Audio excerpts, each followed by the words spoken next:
120 FPS поддержка qiladi. Poco X7 Pro'ni 16 ga 512 talik eng kuchlisini siz uchun $129 beraman. Ekrandagi zavодской laminatsiyalari hali olinmagan. Smartfon absolyutno yangi. X9 ning eng chiroyli rangi aynan shu rang hisoblanadi va buni narxini $265 ga, qora rangda ideal holatda $279 ga taklif etaman. Yangi ishlatilmagan USB zaryadni chexol, ekranda zavодской laminatsiyalari ham bor. $190 telefon, $150 ga рабочий narxdan Amazonga. Yangisi X7C 8x56. Bu limited edition Hot 50 Pro deb ko'rganingizda bu Pro Plus'i.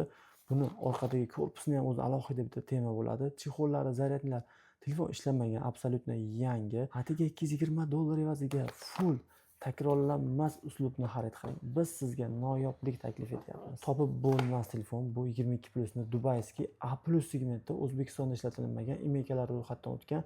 Hozir yana zakaz bersalar ham bunaqa narxda yo'q, $353 ga. Koreyadan kelayotgan Note 20 ham 245 ga chiqdi A+i. Men sizga A+ holatda Dubay variantida yangi variantini $219 berishga tayyor.